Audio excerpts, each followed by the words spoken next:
with the critical part does or tells us is that is the earliest your project can be completed. And it is said that in the different parts you have on your project, it is the longest of all the parts.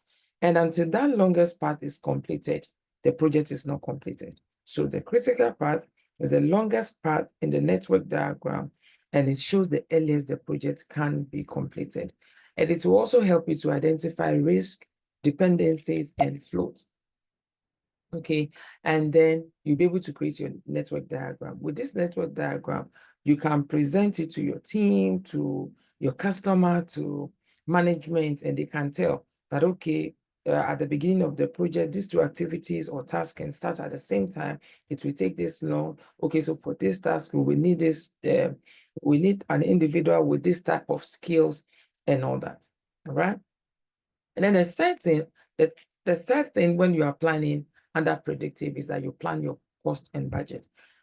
Is it anytime you are planning and you are, anytime you are reading question and it's talking about planning at the beginning, especially, it is predictive. So the WBS that you did, that work breakdown structure that you did, and then you go to the work packages, and then you now broke the work packages down into activities, and now you estimated each of the activities for the work packages. If you now aggregated them, if you added everything together, it will give you the budget or the cost of the project. Now, that cost or the budget is what we call bottom-up estimation, because you added the activities and then it accumulates in getting you the budget for the project. And it is usually more accurate than the top-down budget. And then you develop your cost baseline. Once you have the bottom-up estimation, it will give, and you aggregate them, it will give you the baseline. And this is what you'll be measuring your performance against as you go along in the project. Now, the contingency reserve is for risk. I'm sure we'll talk about risk later. Yes, so plan for risk. For predictive, you plan for risk at the very beginning and you identify your risk. After you identify your risk, you conduct analysis of the risk. And there are two analysis that you conduct. The first one, they usually ask this question. The first analysis that you will conduct is called qualitative assessment. And it is subjective, very, very important. It's subjective. And you will conduct a qualitative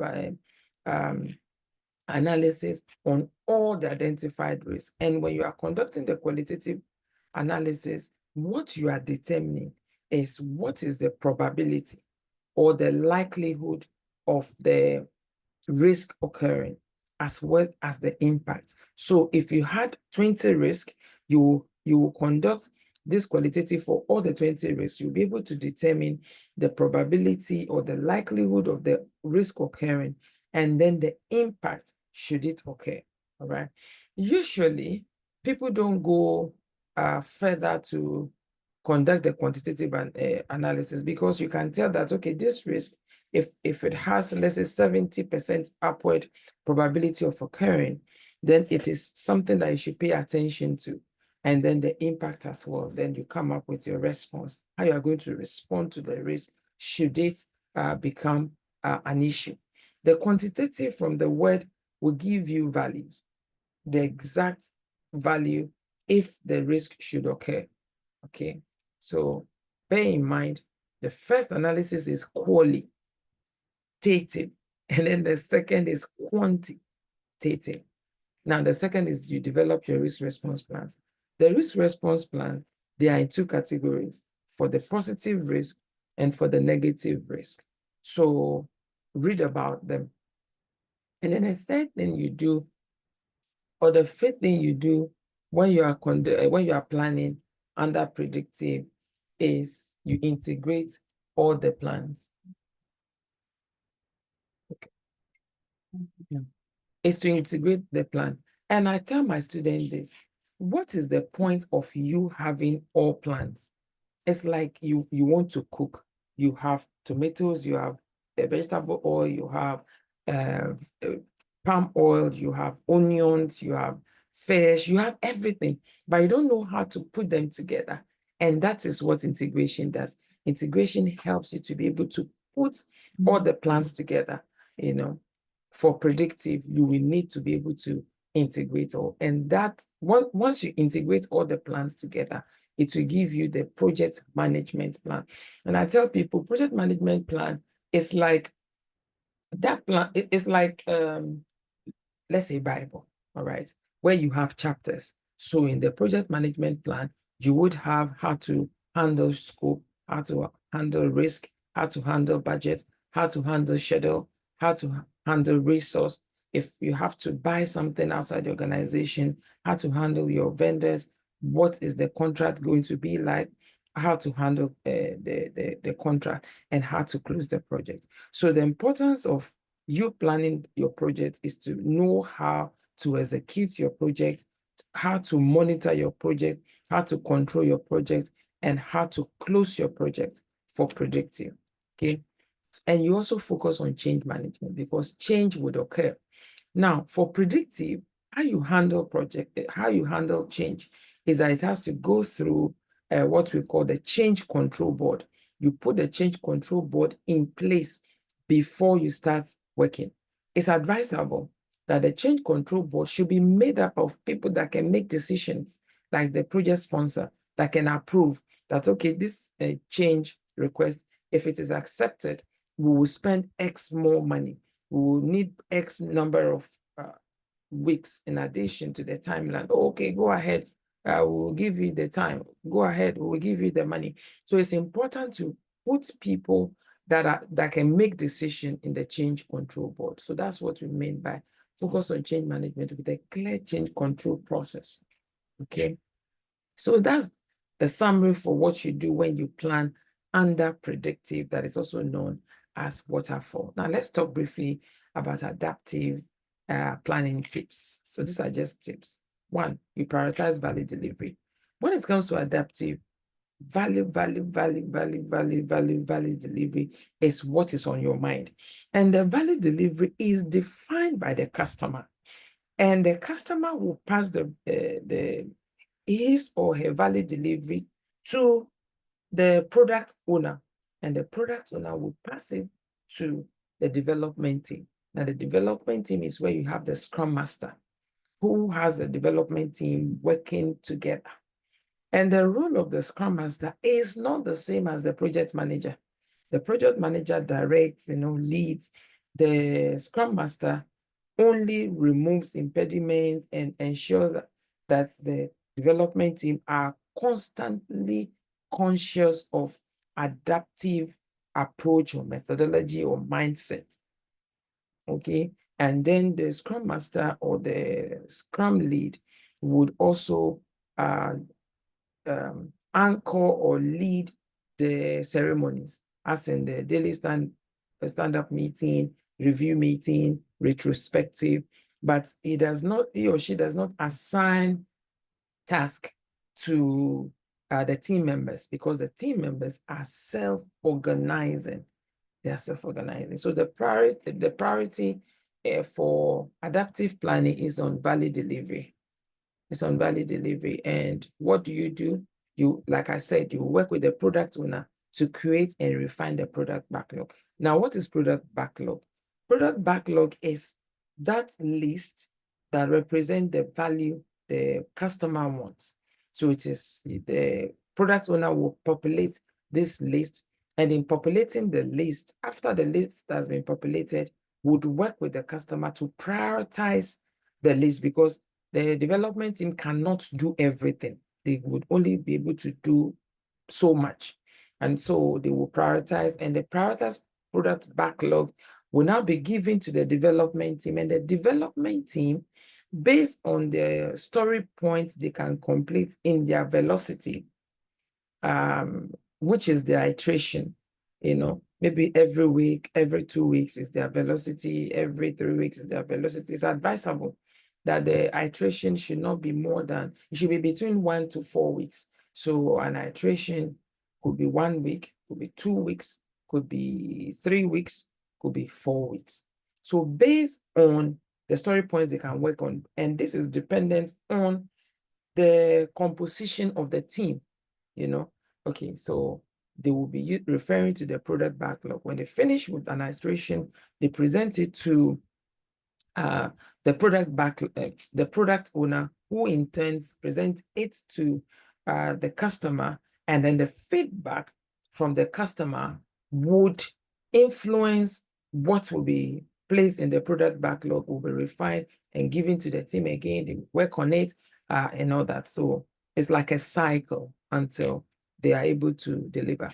One thing I should also mention here is at the end of every iteration, it may not lead to a release, but every iteration would satisfy what we call definition of done. And the definition of done would be defined at the beginning of the iteration, before they start the iteration. You'll say definition of done, because that is the only time the team will be able to say, we have completed the work within this iteration. Please, as you join my live, like, share, comment, and invite people to join, okay? Now, because you cannot deliver everything that your customer wants, we also use this MOSCO for prioritizing value in predictive. What MOSCO stands for, the M stands for must have, maybe attributes or value. And the S, so MOSCO for the people watching on TikTok is MOSCOW. The M stands for must have features or value in what you are going to work on within the iteration. The S stands for should have. The C stands for could have. And then the W stands for would not have now. It means it could be considered in subsequent iteration. So in order of priority, the must comes first, followed by should have, followed by could have, and then won't have now, you know. Now, the second one is you plan in iterations. Unlike predictive, that you plan from beginning to the end, for adaptive, you plan based on iteration, and that is based on the product backlog, as I explained. Whatever is listed in the product backlog is a reflection of user stories, features, value, and then the development team will pick that which they can work within the iteration, you know, based on the story points they can complete. All right. And it is on that the team will plan, on the story points they can complete within the iteration that they will plan on. Okay. So it is when they deliver and they finish delivering the iteration that they will plan for the next. Sometimes maybe completion of 3-4 iterations will lead to one release. Okay. And then this release can actually lead to maybe story mapping, you know, to be able, or product map, for you to be able to tell that, okay, from this point, this will be released in the 3rd month, this will be released in the 7th month, and all that. Now, when it comes to adaptive, you don't plan from beginning to the end. You plan in a rolling wave manner. What rolling wave means? You plan in details what you are going to do now, and then you plan at high level future work. It's like when you are building, you cannot, and you just got the land, you will not start thinking about the color of the paint you are going to use now. As you get closer to the end of the project and you will start painting, that's when you start asking, okay, what color of paint are we going to use? What kind of paint are we going to use? That's what rolling wave planning means. The third tip under adaptive is empowering the team. Empowering the team, when you conduct daily stand-up meeting or ceremony, it's empowering the team, because in that daily stand-up meeting, each person will tell you what they did yesterday, what they will do today, and if they are having challenges. People, the ability for your team members to be able to express themselves about the challenges they are having is a form of empowering, and it's a form of trust, that they trust the team, you know, the team members enough to be vulnerable, that I don't know this or I need help here.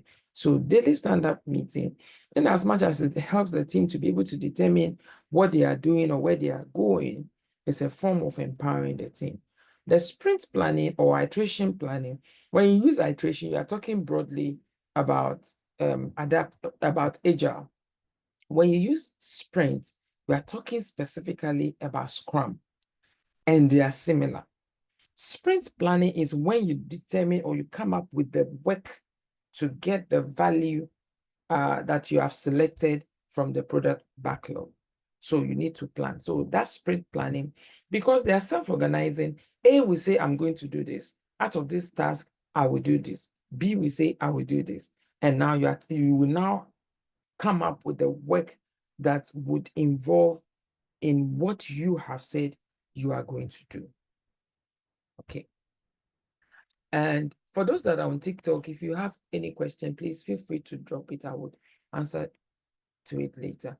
Retrospectives is when you have completed the project and you are talking about, or you have completed the iteration and you have delivered, and you and your team are having conversation about what went well, so that you can replicate in subsequent iteration of sprint what didn't go well, so that you don't repeat it or you learn from it to make it better.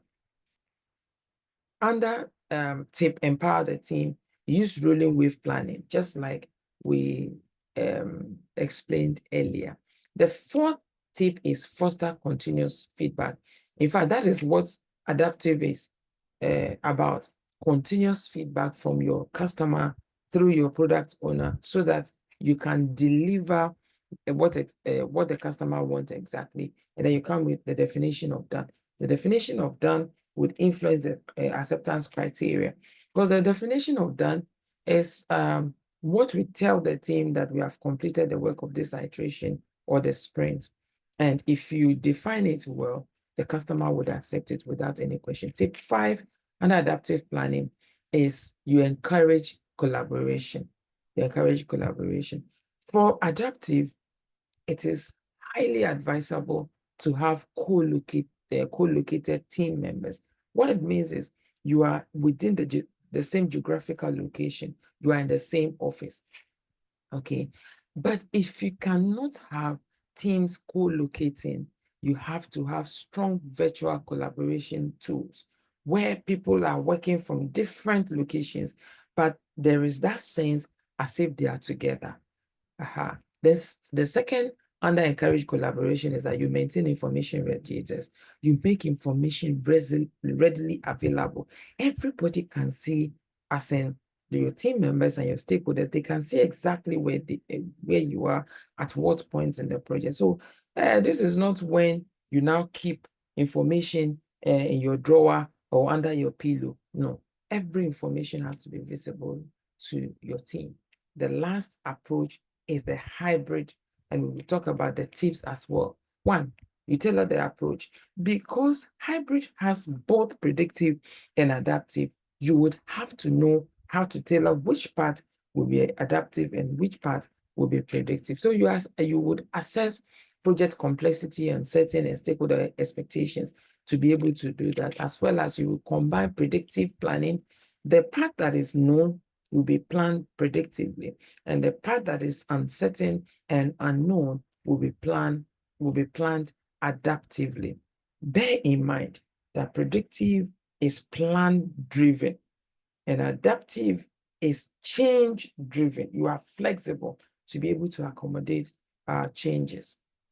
Then two, the second tip under hybrid planning is that you will use phase-based planning.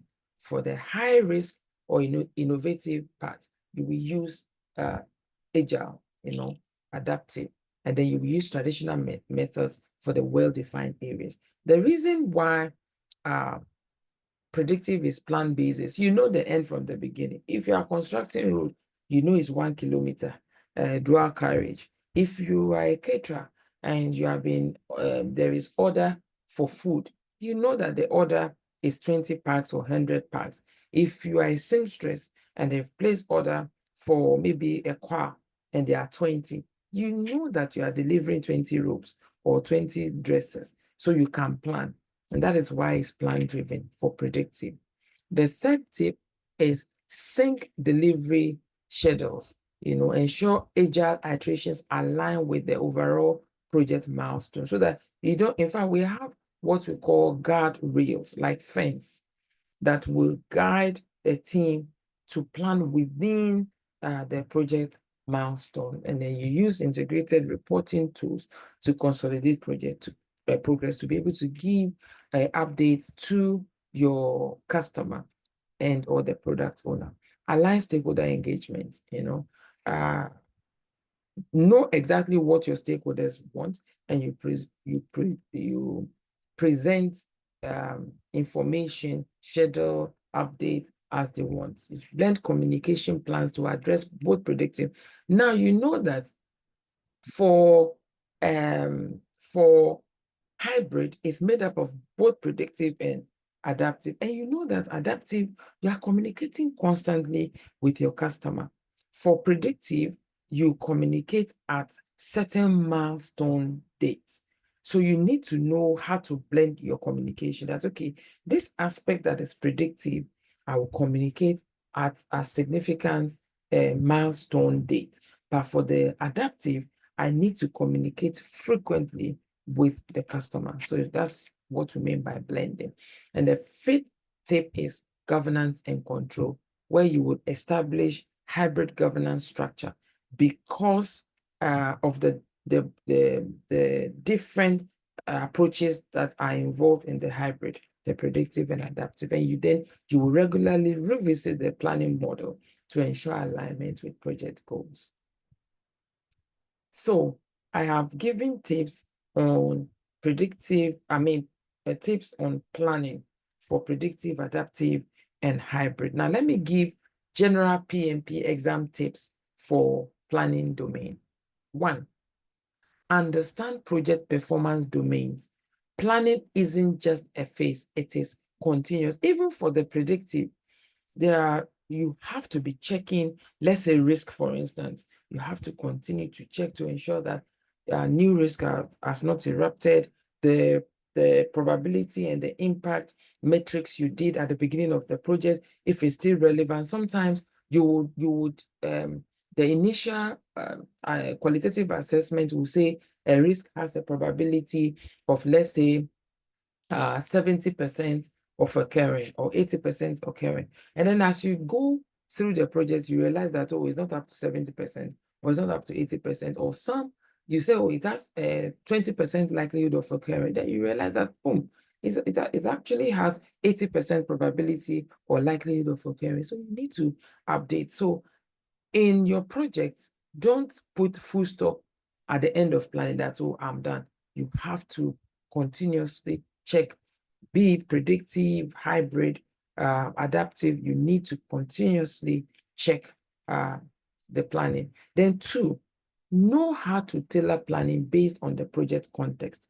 Tailoring often is about hybrid. So you need to know how to tailor based on project context. 3, memorize key tools like PERT, P-E-R-T, the formula, the optimistic, pessimistic, most likely. And I tell my students there are 2 types. Know if it is average or weighted average that you are calculating. And then EVM, that's earned value management, that is used to assess performance as well as predicting future performance. Know the bend charts. We have the bend down, we have the bend up.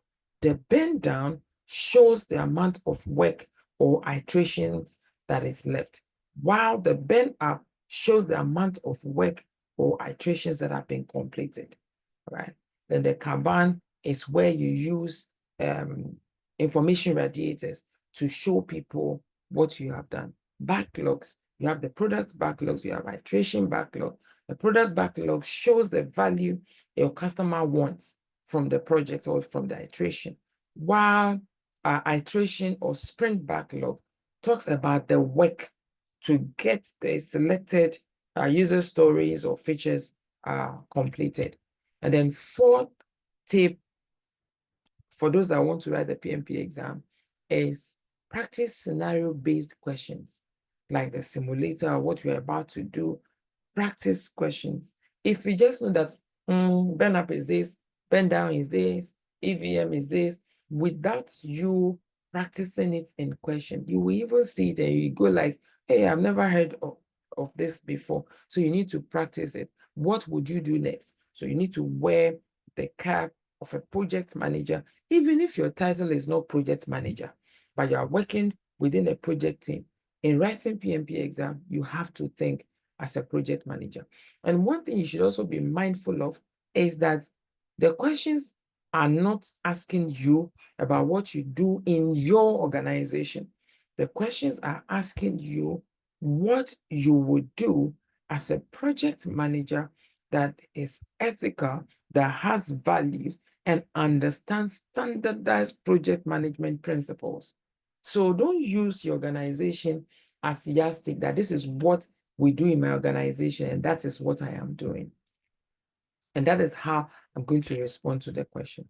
And then 5, use PMI's lexicon. Know the difference between backlog, schedule, baseline, sprint plan, or iteration plan, and others. And so with that, I've come to the end of the tips for predictive planning, adaptive planning, hybrid planning, and the general tips for those who want to write PMP. Is there any question before we go into the questions we have to answer today? Yes, Carla. Yes, thank you so much, Shumak. So I have one question regarding the Scrum Master. You mentioned that the Scrum Master is completely different than a project manager. And this is the idea that I had, but I had a PMI expert telling me that the Scrum Master is just another name for a project manager. Now, what you explained today, I was like, okay, I'm confused. You say PMI expert. What do you mean by PMI expert? A person that has a PMP and is also in the PMI community. Okay, so is the person a trainer? I just want to know how you gave the person. No, I don't think. No, I'm not sure if he's a trainer or not. Okay, so 1, I am a trainer. 2, I am Scrum Master certified, and I'm expert Scrum Master certified, and I'm telling you based on authority. And you can even refer to your slide. When I say a Scrum Master is not the same as a project manager, is that when you project manager, I'm using it loosely here. For predictive, a project manager would call meeting, would define rules, of course, with the team, would assign rules, and then you are reporting, is scoring you whether you did well or you didn't do well. These are some of the things project manager will do. Scrum Master doesn't do that.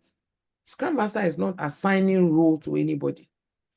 It's not assigning responsibility to anybody. And that's what we meant by self-organizing team. Adaptive team are usually made up of experts, professionals. They know what they are doing. And with a few years that I started practicing Scrum and Agile, I have the most headache when you are working with people that are they've worked all their years as project managers under predictive methodology. They don't understand what you mean by self-organizing. What if the person cannot do the work and the person says, I will take this task? What if the person, but that is not how adaptive iteration or Scrum is run. It's like sometimes even the Scrum Master is rotated. You can have team, let's say 6 people as a development team. This iteration, A can be the Scrum Master. Next iteration, based on the scope of work, the Scrum Master for the first iteration feels, oh, this is my area of expertise. I will handle this task. Someone else will become the Scrum Master. And what the Scrum Master will be doing will be removing impediments. Oh, there's no lunch. Let me see how we can organize lunch. Oh, my laptop is slow. Okay, let's see how we can refurbish your laptop or get you a new laptop. Oh, the internet is so bad. Okay, let me go and talk to management and see how you can get new internet or improved internet. Okay, so you guys don't forget, we are using information radiators. You know that is his or her job. It's not telling you. And also to follow agile ceremonies. Yes, he coordinates the ceremonies. He coordinates the ceremonies. But you know that for predictive, the project manager has title. And that is what most people have difficulty losing when they are practicing Scrum Master. So when I say the Scrum Master is not the same as a project manager, that's what I meant. Carla, is it better understood now? Yes, it's better understood. Thank you so much. And so apart from anything, I'm speaking as authority. I train Scrum as a standalone training, and I have multiple certifications. So I know exactly what. So trust me. I trust you completely. I'll have this debate with this person tomorrow. Okay. And then come back to you. I don't know how busy I am. I can get you references, and probably. Thank you so much. Yeah, that will be good. Probably what I said was what the person meant. Probably. Let me give the person benefit of the doubt. All right, I see hands. I saw one before Adiola. So whose hand came first? I think Tichi, Stephen, your hand came up first. Thank you, madam. Sorry if not, this place now, let's see, giving out my video for you to see my face. I'm a little bit half naked on the bed. That is why. Hey, Sorry. we are sorry. You go on with your question. Okay. This is just a contribution Okay. from your explanation to my sister's earlier query. So if I'm getting you right, the Scrum Master is only there for just facilitating or coaching, and also making sure that the team develops their talent to do whatever they do best, and also follow agile practices. Please, is that what you're saying? I thought you said you were contributing. I thought you were answering. Yeah, I just want to clear it. So what I've assimilated, I just want to know whether what I've assimilated is really what you indicated earlier. Yes, what you said is actually the summary of what I said. Okay. Because the people the Scrum Master is working with, they are experts. You don't tell them what to do. We call them generalizing specialists. Generalizing specialists. Generalizing specialists are, you see, when you go to hospital, the first doctor you will meet is a general practitioner. He knows a bit about everything. When you go to see a specialist, that specialist knows a bit about everything, but has now specialized in something. So that specialist can be called a generalizing specialist. He can do a bit of he can respond. Maybe I have headache. I have my throat is paining me. My back is paining me. He has idea what it is, but he's a gynecologist. So they are experts. So you don't need to tell them what to do. Stephen, you get it? Yeah, I've now gotten it. And Yeah, it seems on the right path. Okay. And it involves a lot of trust. The team would have to have a lot of trust in each other, Yes, the second hand. Okay, sorry, I joined late. I don't know, someone posted a link to the group I've been on, so not quite long now. So I didn't know the time. I could have joined earlier. What group? This African, whatever, Oh, there's another group. Okay, so it's the same link. It's a sharing meeting. Yes, it's by this. They just posted a link by Ari. Someone called Ari around there. I didn't even know how to. But this is not your first time of joining this session, is it? No, I think this should be the second time. So I'm saying that whatever link you have used now, once we agree that we are going to go live, we are going to Okay. the session. Okay, It's still the same link. Yes, it's the same link. Okay, with the same time. Yes, the same time. Oh, okay. 30 GMT. Okay, but I won't actually know the dates. That will be the problem. It's every Monday. Okay, every Monday. Yes. Oh, that's great. Until I change my mind. So I'll keep it in my diaries now. So I will be Okay. updated. Thank you so much. So Well, quickly, I know, in as much as I've missed some, but at least I've been able to get one or two things. Probably one. I just want to chip in one or two things.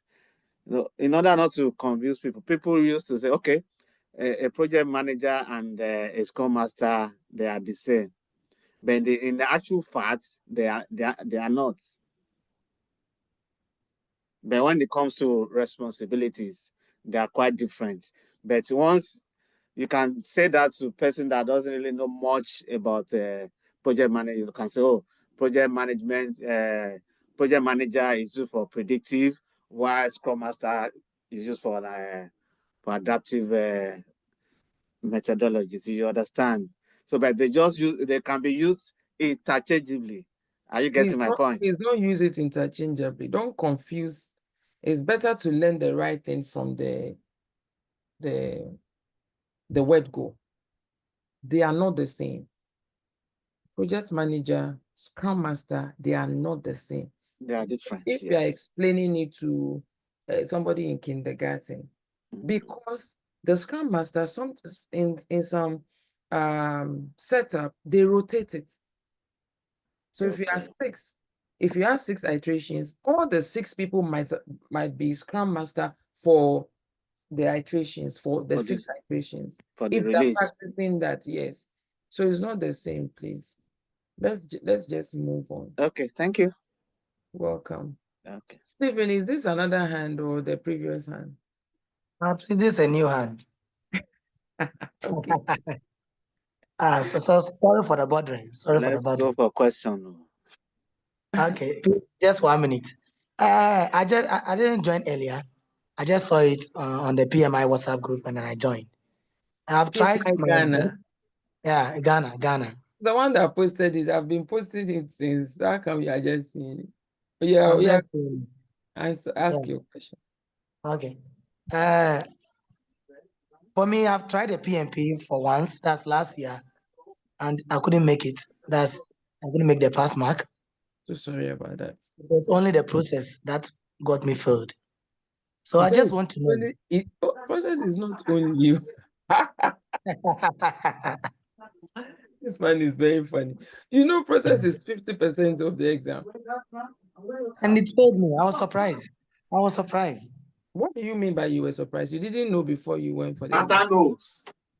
I knew it. I prepared very well, but only God knows. Yes. Okay. We can have this conversation when we are done with the training, because when we are done with the session, the PMP preparatory class is so important. People take it for granted. I know people that don't even want to pay for training. They're asking you, do you have any material that I can read? And I'm wondering, how do you just want to get material to just read? PMP is the gold certification for project management globally. And you think you will get it cheap? No, you have to put in the work. You have to ensure that you get the right material. And one of the shortcuts of passing PMP simulator, in fact, it's been proven.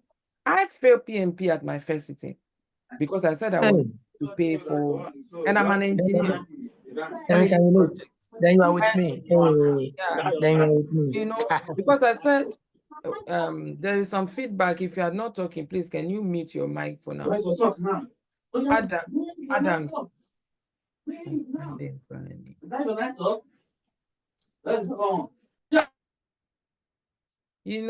I said I was not going to pay for exam prep because I felt, oh, in fact, let me even show you the pin book that I used. I used the 4th edition. I wrote my exam 2011. See how thick it is. So when people are asking that, and I also did same. I didn't go for training. I and look, believed in myself. Yeah, as you and said. look at the 7th edition. Look at the thickness, compare it.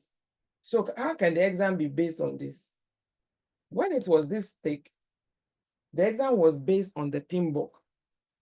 But now the exam is based on 11 books. Pinbox 6th edition, Pinbox 7th edition, and 9 additional books that even me, I don't have. But as ATP, you will pay to become ATP. And then PMI will give you training slides that are based on all these documents, And in fact, for me to have better simulator past question, I had to upgrade my ATP. You have basic, you have premier. I had to update so that I can get more questions into the bank. So one of the easiest way you can pass is to use simulator. Don't be Googling, don't go to Google and be looking for questions and then you are joining them together. Pay, go for good exam, get simulator, and then practice. Spend time. Your first attempt may not be so good, it's okay. Your first attempt, if you are scoring 20%, 30%, it's okay. It is when you repeat this same exam and you are still scoring 30 that I get worried, because my simulator is time boxed. If it is 100 questions, you will have 120 minutes. After 120 minutes, it will close the exam. And then you can review it. The ones you got wrong, it will tell you this is the answer and we give you justification. You need to spend more time on that. More time. Now, when I want to write exam, I start with simulator. It allows me to see the amount of work I need to put in. So as I'm studying, I say, I came across a question like this, then it will help me pay attention to it. So get simulator, and I'm happy to say that I have simulator that I'm selling. Yes, because of time. Stephen, did you ask your question so that we can go to Isaac? I didn't ask. I just want you to brief me a little brief on the sprint review, sprint demo, and then the sprint retrospective. They normally confuse me. The sprint demo. Sprint demo is under review. That's where Okay. the prototype, you present it to Okay. the customer and the product owner. The product owner is who we call the voice of the customer. And is Yeah. also responsible for the valid delivery of the iteration or the project. Yes. So during review, you present a demo to help explain or demonstrate your understanding of what you have delivered. So it gives the customer firsthand to be able to see that, okay, you got what I asked you to do, and no, let's do it. So that is review. So the demo is under review. And then what did you ask again? The retrospective. Retrospective is now with the development team, which some people refer to as the project team. That is where you have 2 columns. The column 1 is what went well. Oh, we all got to work early. Oh, and the Scrum Master did well. Our laptops were refurbished on time. Or we even got caterer on site, so we're not distracted. Those are the things that went well. And then what didn't go well? Oh, the sponsor didn't release money on time. That didn't go well. Okay, so how can we ensure that what didn't go well can be improved upon? Yeah. So why you are doing the retrospective is to enhance, is a form of continuous improvement, so that subsequent iteration or sprint can be managed better. One of the reasons please, sorry. So can you relate it to the traditional method like the lessons learned as the sprint retrospective? Can I link it to that so that I can get the understanding? You can, but you have to be careful. Lessons learned are done at the end of the project. During close. Okay. Retrospectives are done at the end of every iteration. Yeah. Okay. Stephen, it's okay. Let Isaac ask his question. Hello, Isaac, over to you. All right, thank you, Jamal. So my question is, if you have a Scrum Master and then you also have a project manager in the same organization, who normally would be the senior? Is it the Scrum Master or is it the project manager? Thank you. Let me understand the question. As in organogram. Yes, please. Unfortunately, I'll not be able to answer that. Because it will depend on depend on things within your organization. If you work in a public sector where they use how long you have been in the organization, Yeah. whether you're a Scrum Master or you are project manager, it will not make any difference. You understand what I mean? Oh, okay. I Uh-huh. work in mining. If you are working on a project together, Yeah. Scrum Master, project manager, in fact, you don't even need who is higher, who is this, because the project manager will focus on the predictive part of the project. The Scrum Master will focus on the adaptive part of the project. But who is ahead, unfortunately, it's not a straightforward question to answer like that. Okay. Okay. I was actually thinking that for someone to become a Scrum Master, he should first of all become a project manager, in that he needs to have the basics of PM before he can become a Scrum. So that's why I was asking that question. The meaning of what you just said now. It should Yeah. have basic, because Scrum is project management. Yeah. It's a methodology. Okay. So can you like rephrase what you said, like for somebody to become Scrum Master, the person should, can you reword it for me? So assuming that you have someone who is quite fresh in the field of PM, and he actually hears of the term, Scrum Master, and then he says, well, I like to be a Scrum Master. Can the person just just become a Scrum Master if he doesn't become a project manager? Or he first of all has to become a project manager, and then from there he can become a Scrum Master? Okay, so I now understand why whoever Carla spoke to said that Scrum Master is a form of project manager. Because the person is managing projects, but in an adaptive way. Because I have people who are Scrum Masters and they do not have what we are terming as project managers, as maybe PMP or something. They started straight with Agile. yes. So it's just that it's like you when you write PMP and when you write Scrum. PMP is like a generalized certification. You will know a bit of predictive, you will know a bit of adaptive, you will know a bit of hybrid. If you did Agile, because I'm also Agile certified practitioner, it will focus on Agile. Yeah. And then in it will talk about Scrum, we talk about Crystal, talk about Lean, talk about Kanban, but focusing on Agile.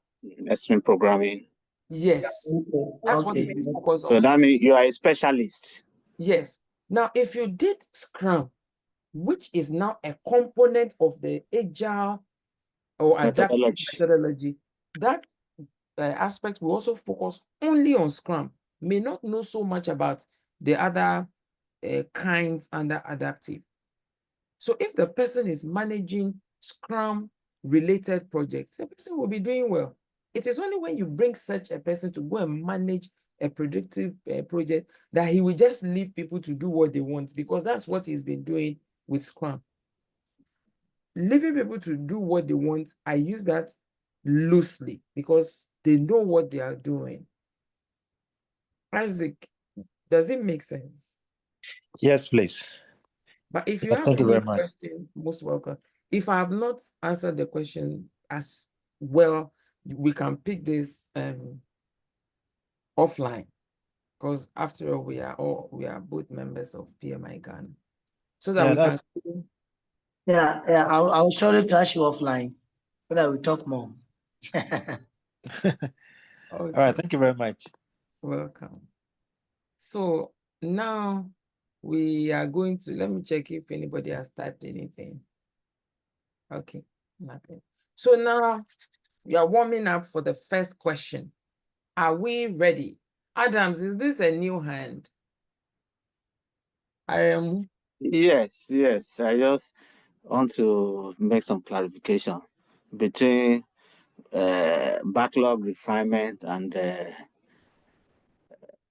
prioritizing product backlog. Are they the same?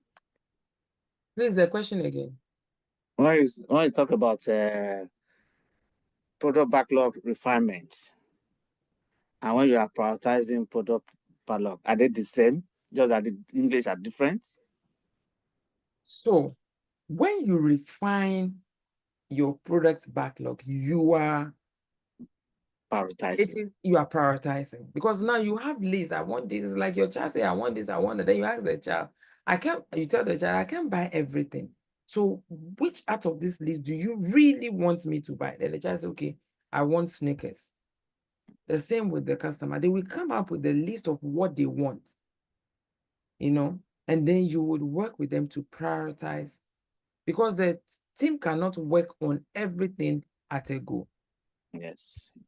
So you refine it, and it will result into prioritized product backlog. And that is what you will now give the team to pick the ones they can work on within their iteration. Yeah, is sprint planning the same thing as and then once they pick release planning? When they pick what they are going to work on, they too will now come up with iteration backlog. So in the iteration backlog, it is the work or the task to get the selected prioritized value or user stories that they pick from the product backlog. So you have product backlog, you have iteration backlog, you have release backlog. And I said it whilst I was talking, that release has multiple iterations. So it cannot be the same. Let's answer the questions, because I plan to spend 1 hour. And yeah, let's answer the question, please. Okay. All right. Are we all set now for the question? So I would read the question for the people that are on TikTok. Question 1. A frustrated Agile team member approaches the project manager to complain that a senior team member is claiming all the interesting backlog items and leaving the tedious activities for everyone else. So you know that the adaptive, they are self-organizing. So you will pick what you will do. If you are 6, each of you will say, okay, I can do this, I will do this. And now someone is complaining that one of the team members is picking interesting backlog items and leaving the tedious activities for everyone else. How should the project manager address the complaint? Now, one of the confusion for me when I wrote ACP, that's Agile Certified Practitioner, I was seeing project manager. I'm like, what is project manager doing here? He's supposed to be Scrum Master or Scrum Lead or coach. But from this question, it is an Agile project methodology that is being deployed. So don't start thinking as a project manager. Now, A, encourage the complaining member to take assertiveness training. B, discuss the importance of fairness with a senior team member. C, define a new rule so members can select an item on a rotating basis. D, ask the team to define new ground rules for work distribution. So I will count up to 15 and then we will answer. So I'm counting now. 1, 2. So drop your answer in the chat. Listen. Oh, no. I don't want people to feel intimidated or start copying each other. 1, 2, 3, 4, 5. You can't be on this call and not participate. You are 23 on this call. So let me see your answers. 6, 7. Jedediah, are you on the call? 8, 9, 10, 11, 12, 13, 14, 15. Pat, are you on the call? Oh, Jedediah is on the call. Pat is not on the call. All right, so let's look at the answers. Oh, this is interesting. I see C, I see D, I see B. All right, can someone explain their choice of response? Why the person who chose B, why did you choose B? Let me see so that I can mention him to save time.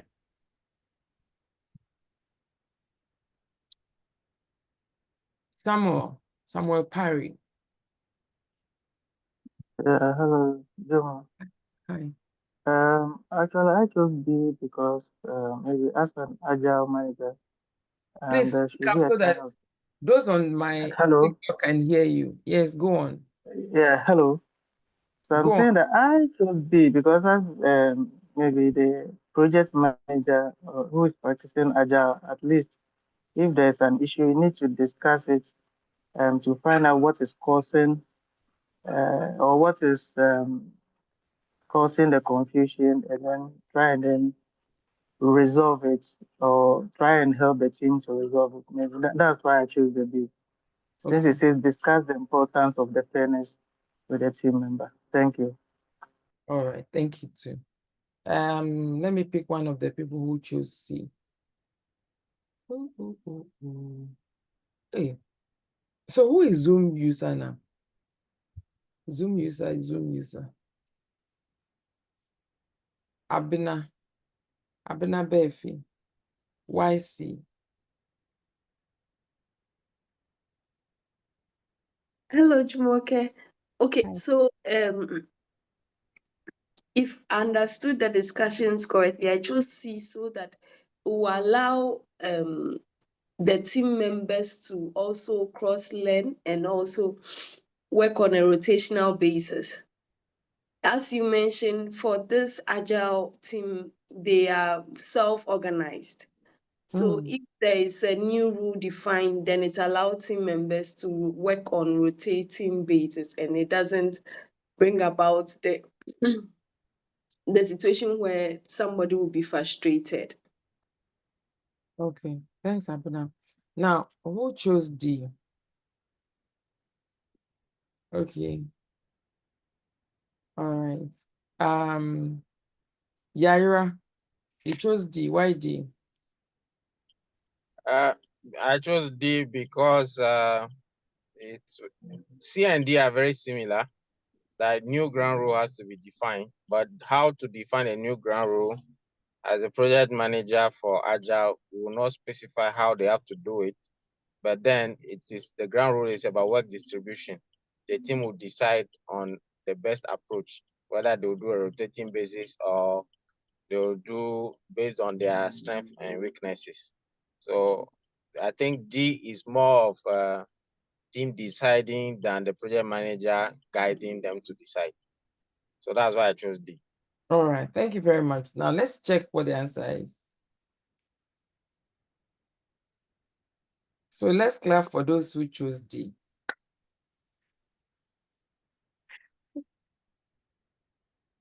You see, when so how do I even go about it? Let me go over the options. 1, A, encourage the complaining member to take assertiveness training. No, that's not. The assumption is everyone on the team is assertive. Discuss the importance of fairness with the senior team member.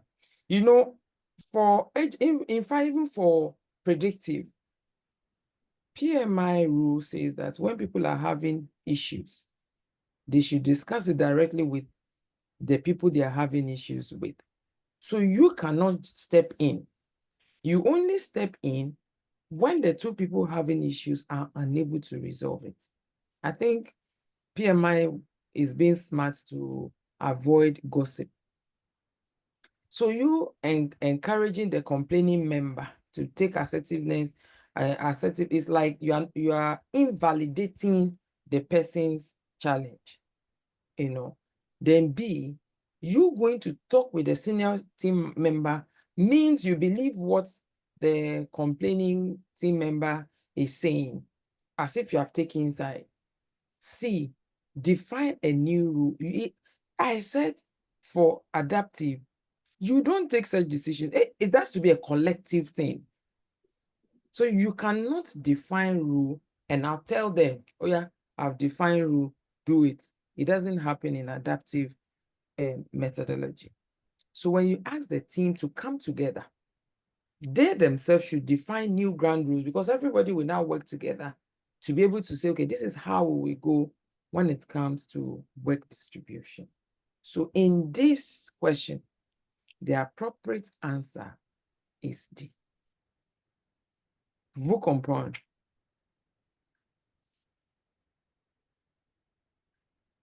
Question 2.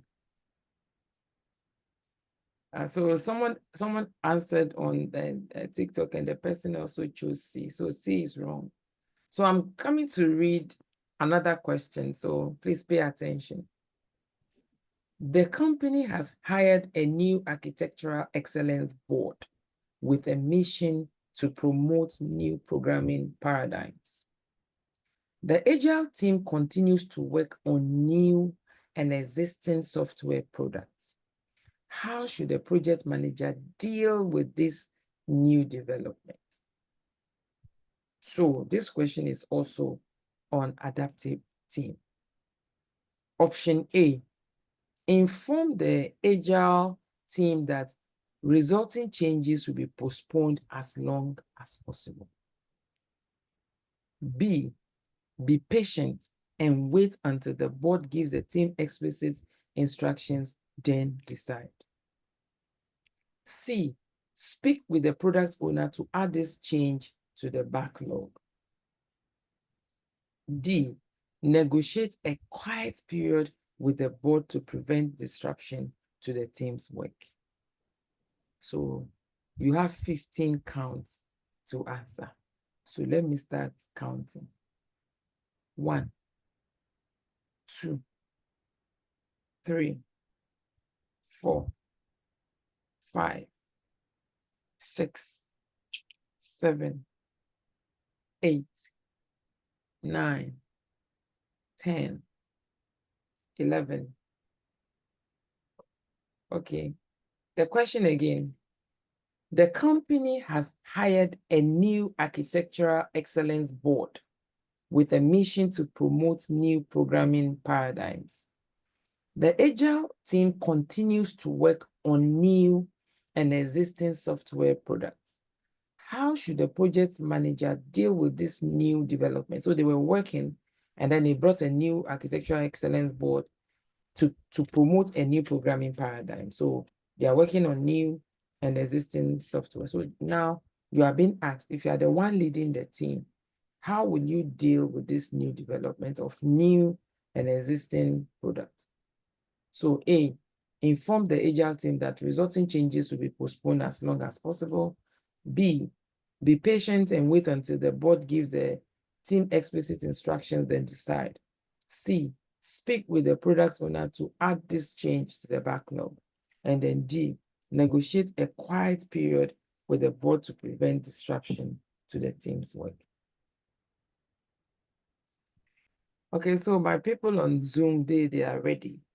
But some people have not answered. Oh, you are 23.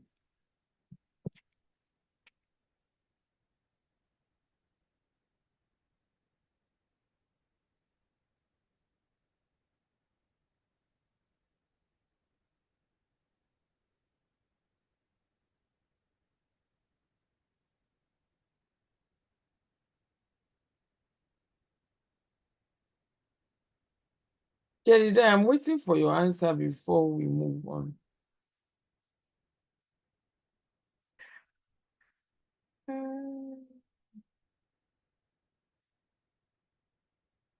All right, so I see C, I see D. All right, so the battle is between C and D. So I need a rep. Why did you choose D?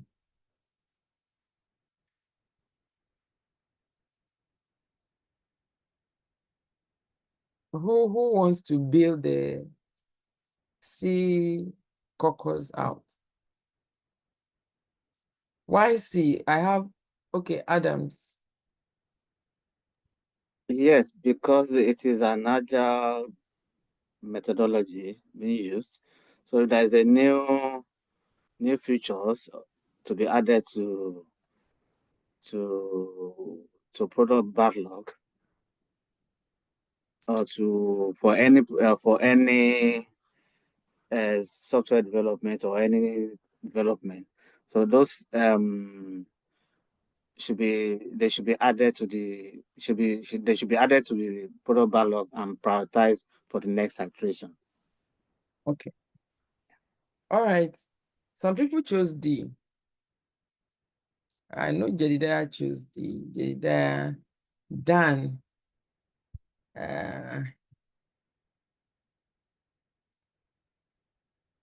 Isaac also chose D. So between Jedediah and Isaac, one of you should answer. Why did you go for D?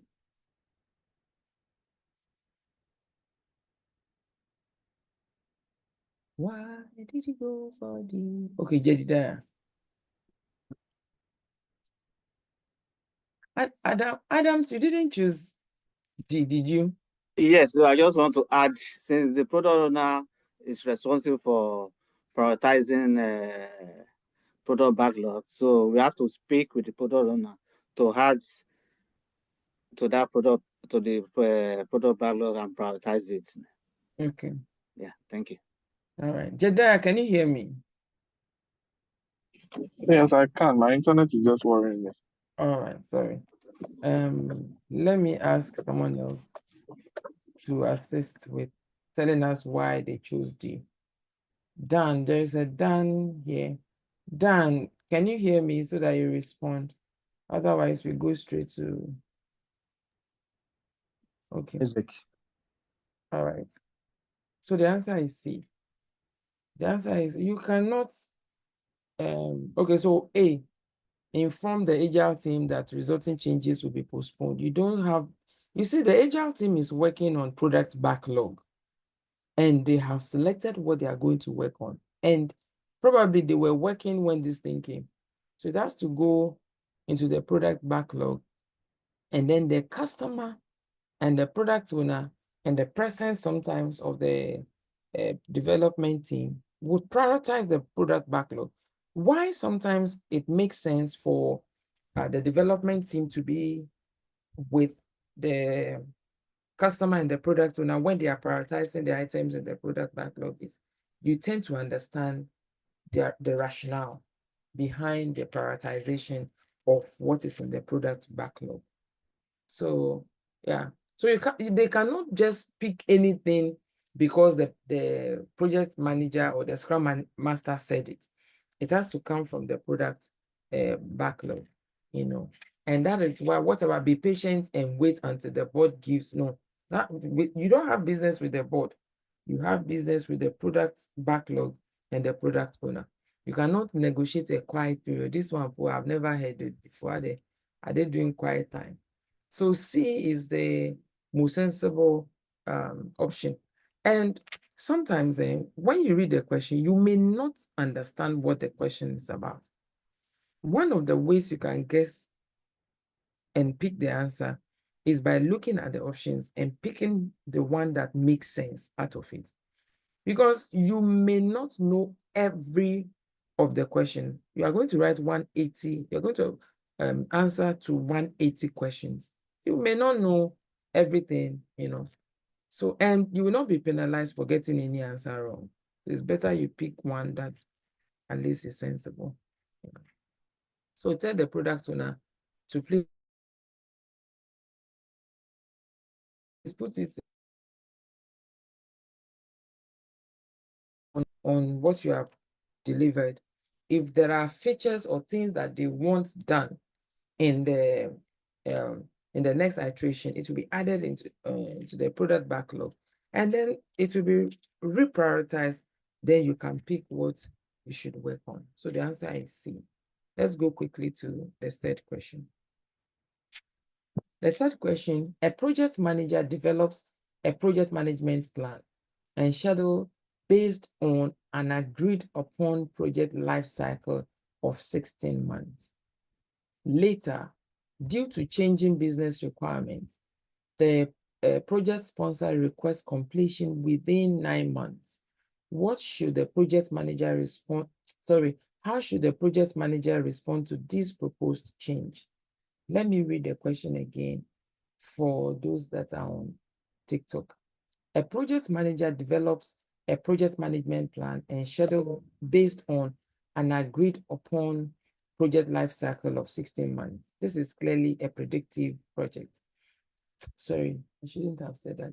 Later, due to changing business requirements, the project sponsor requests completion within 9 months. How should the project manager respond to this proposed change? A, perform an impact evaluation of this change request and evaluate the change in scope. B, work with key stakeholders and project team members to discuss the business requirements. C, modify the original project schedule to meet the revised deadline. D, meet individually with project team members to discuss which aspects of the project can be removed from the scope. So I'm counting 15 again.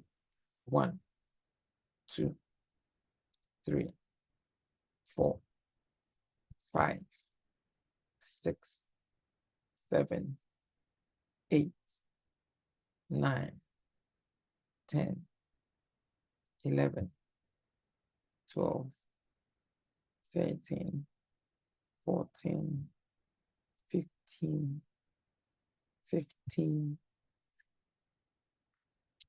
So the remaining 10 people, where are they? They've not answered. Let me look at A. Hey, why you people are using the same textbook? Everybody has selected A.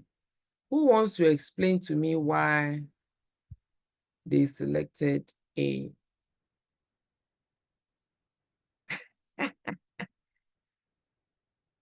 My TikTok student has selected C. I don't know what the answer is, so maybe you are right. Yes, If I may, yes, you may. there's Abina here.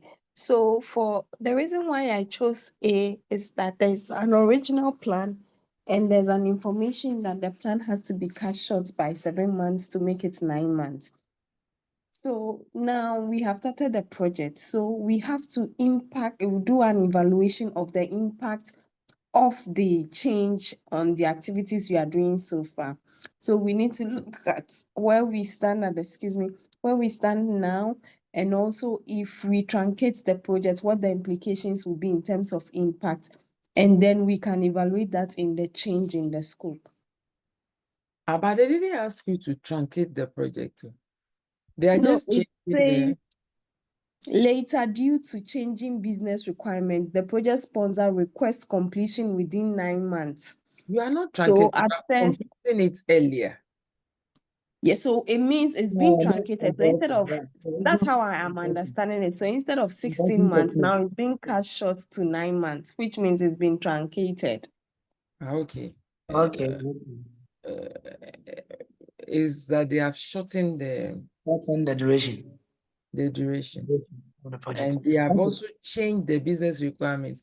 They've not said they have reduced or increased it. They just said that changing business requirements. The project sponsor requests completion within 9 months. So your option was C, was A, perform an impact evaluation of this change request and evaluate the change in scope. So the scope could have increased or reduced. So now let's look at what the answer is. Yes.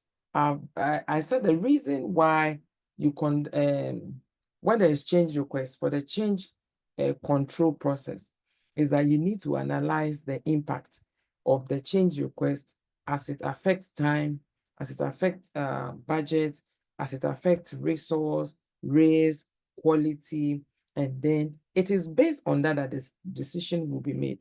If I'm working on this project, for instance, let's assume that the changing business requirements increase the scope. When you do your analysis, okay, for us to be able to deliver the project 7 months earlier, because they are reducing the timeline by 7, it means that we need more hands to work on the project. You know, you have to come up with something. So it means if you need more hands, they have to release more money, you know, for the budget. So A is the correct answer, and I think it's straightforward because all of you got it right. The fourth question: a project manager needs to ensure that the team delivers business value within the required timelines. The project manager recently learned that key stakeholders are worried that the current release plan will not meet urgent business needs. How can the project manager effectively respond to stakeholder concerns? Let me take the question again. A project manager needs to ensure that the team delivers business value within the required timelines. The project manager recently learned that the key stakeholders are worried that the current release plan will not meet urgent business needs. How can the project manager effectively? Yes, the answer to the previous question was A. How can the project manager effectively respond to stakeholder concerns? A, renegotiate scope with the project sponsor after examining the work breakdown structure.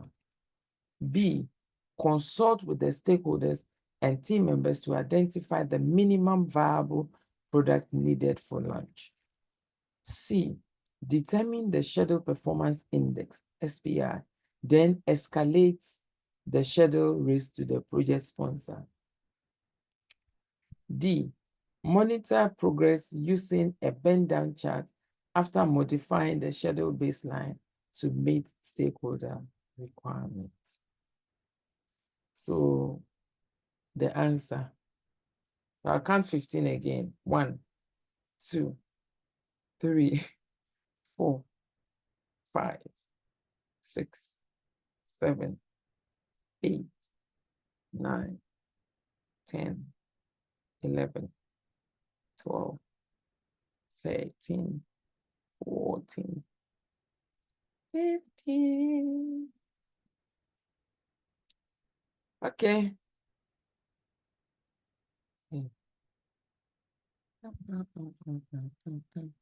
I see D, B, D, B, D, B, D, B. Who chose B? One of you that chose B should please tell us why.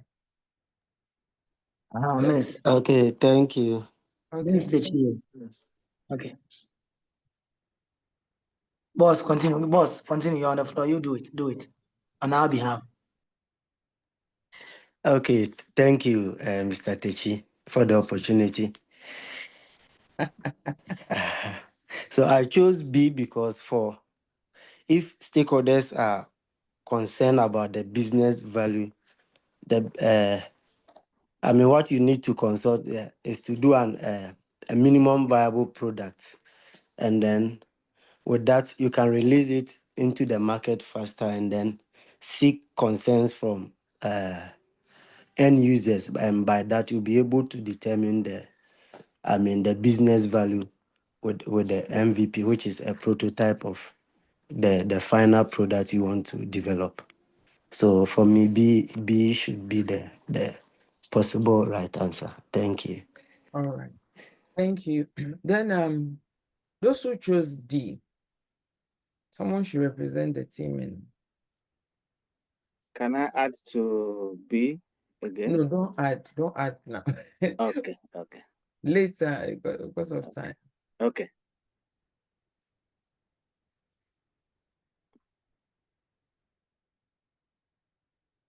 You know, the exam you not explain. I just want us to have understanding of the rationale behind the answers that you have chosen. So only 2 people chose. 3 people. Jedidiah, Yaira, Abena. So let me pick Yaira. Yaira, why did you go for D? I think I got it wrong. Hey, do we know the answer? But at the time I was choosing it, it was the word monitor that made me monitor the progress that caught my attention. And in fact, I thought it was the closest answer, but when I look at it again, I think B is the correct answer. Okay. You know that when you write the exam, when you are not sure of an answer, mark it. And then when you finish, you can go through the ones you marked and then unmark and then, submit. Okay, so you can go back and check your answers. Okay. Yes, yes. Okay. But to make it And easier, check your unanswered questions. yes, to make okay. it easier, mark it. There's a way you can mark the question. So when you submit, it will put marked beside the ones you have marked. So you can go back, read the questions, and re-answer or confirm your answer. Okay. So you always have the opportunity to reread and re-answer. But most importantly, make sure you read the options, all the options, A to D. Even if it appeared as if A is the answer, read B, C, D to be sure before you choose A. So the answer is B. Consult with the stakeholders and team members to identify the minimum viable product. This is like prototype. The minimum viable product is prototype. It makes it easier for you to be able to identify errors, before you launch the main thing and now have difficulty, All right, so quickly, let's go to question 5. A customer indicates that they would like to add a functionality to a product in development. So it means you are developing and somebody said he wants to add something to it. Although this request is made during the execution stage of the project manager determines that the cost for the addition will be small. The additional functionality, if successful, would increase the opportunity for profit. What should the project manager do next? A, acknowledge that the functionality would offer a great opportunity but determine that the proposed addition is out of scope. B, submit a change request and then evaluate the impact to the project. C, responsible, accountable, consult, and inform RACI matrix. D, move forward using the project management reserve to add the requested functionality. Okay, so I'm counting up to 15 again for you to answer. 1, 2, 3, 4, 5, 6, 7, 8, 9, 10, 11, 12, 13, 14. So that the others can put their response. 15. I think this is like a bonus crowd. Let's check the answers. B, B, B, B, B, B, B, B. Hey, there's a D. Move forward. Samuel, you said D. Move forward using the project management reserve to add the requested functionality. Why did you choose that? Okay, so I chose that because one, after the customer, hello, I hope you can hear me. Yes, I can hear you. Yes, the customer made the request. The project manager says that it wouldn't, the additional cost is minimal, so it wouldn't have any major effect on cost. Well, I didn't talk about the other constraint as well. I didn't choose B because B said you should submit a change request before you evaluate the impact. But this one, since there's a management reserve, customer has made a request, and the project management also think it's in line with the work. That's why the project manager, I'm saying that you should go ahead to use the reserve to implement the change. Thank you. The management reserve, what is it used for? Sorry for unknown, but this is known. Sorry. So Hey, me, I just ask question. it's true. Management request is normally used for an unknown risk. But this one, the customer made a particular request, which is known to everybody. So I think on this note, I changed my But answer. when on unknown risk occur, everybody will see that an unknown. I was just asking you. I've not said your answer is wrong. I know, but after just the question you asked alone, it means I should have also thought through before choosing my answer. So, and that's it. Thank you very much. All right, so I asked that question because when I come across key things, I would like to use the opportunity to explain so that we all know. So management reserve is actually used for, there are two types of risk, kind of. Known, unknown, the one you identify, you analyze, and you came up with how you will respond should they become issue. You will make allocation for your responses. Okay, if there's fire outbreak, we are going to invite Ghana fire service. How much does it cost to invite them? With 20,000 Ghana cedi. So you put so that's a response. You put all those together, and that will serve as your contingency reserve, and that will be part of your budget as a project manager. However, the management reserve is not under your control. It is for risks that you couldn't identify. So like in 2020, when we had COVID, many organizations did not foresee COVID happening. And so when it happened, their employee fell sick and what. The organizations that did well were the ones that had risk management culture. In fact, that was what motivated me to go for risk management certification, and so they had a management reserve. So they just pick from it to address the risk they didn't see coming.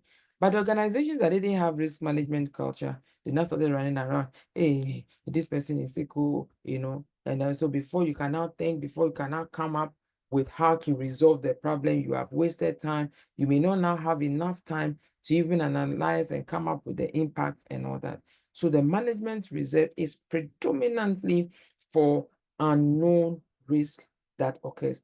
And if you identify what is risk, risk is a future possible occurrence that may have positive or negative impact on the project objective. So it could be positive, it could be negative.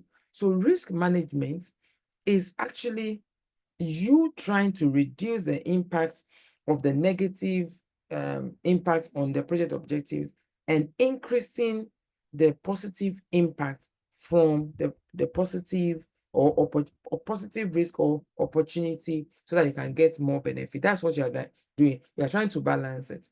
So for the unknown that you could not identify, you could not analyze, you will use the management reserve to answer that, to address it. So let's look at what the answer is to question 5.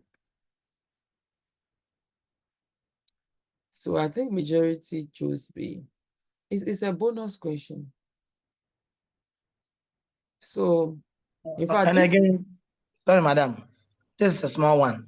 And again, the B is the right answer because if you check through the scenario, you will see that the project manager even analyzed the change and saw the positive side of the change. That is on the cost. So after the project manager has analyzed the initial change and have accepted the change, he needs to send in or submit a change request through the project integrated change request process through the board and also evaluate the impact on the other side of the project domains and the knowledge domains. So I believe the B is the right answer. Okay, so a quick one. Somebody put in the chat, thanks, Tichi. Somebody put the contingency reserve is for known unknown risk. And then management reserve is for unknown risk. There's slight difference between them. Now, what you said is perfect, because when we pick your scope management document, at any point, it should reflect what you are doing. So you submitting a change request would enable that request, to be captured. And whatever aspect of the project it would affect, maybe time, maybe quality, risk, resource, maybe once you accept, you have to buy some material. If you need vendor, you have to come up with contracts. All this would need to be updated, and that can only be done when you submit a change request. You cannot take decision on behalf of the sponsor that this would bring money later. For the addition will be, is a stage of the project manager determines that the cost for the addition would be small. If a change that will have no impact, for instance, if there's a task, it will take 4 hours to complete, and the person that will do the task is to report 9, 10, 11, 12, 1 for the 4 hours. But the person is going somewhere, so the person decided to come 8 and do the 4 hours. It will have no impact on schedule, on cost. That one, you don't need to submit a change request or inform anyone. That can be done. But as long as it is having, you see, they use this small to kind of confuse us that, oh, let's move forward after it is small. As long as it would alter the scope of the project, it may alter the deliverables. It may also alter, in fact, it's altering the budget, because it will add small to the budget. It has to go to the change control board for the project sponsor, for the chief finance officer to say, okay, go ahead or don't go ahead, because this decision is not for the project manager. That's why B is the correct answer. I added a bonus question today, question 6. During one daily stand-up meeting, team members suggest that rework is being caused because there seems to be too much work. How should the project manager respond to this? A, try using a Kanban board for reviews. B, request that team members explicitly implement time boxing or spikes. C, replace the underperforming team members. He's complaining too much. Let's remove him and add someone else. D, investigate to determine whether this is a time or quality issue. What is the answer? So I'm counting again up to 15. 1, 2, 3, 4, 5, 8. The answers are not popping. 6, 7, 8, 9, 10, 11, 12, 13, 14, 15. Why is it difficult? Only 6 people have answered. This is what I like. I see A, I see D, I see B, I can't see.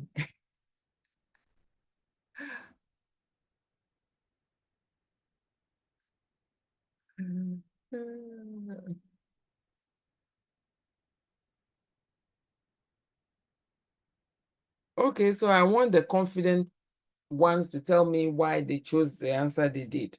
Who chose A?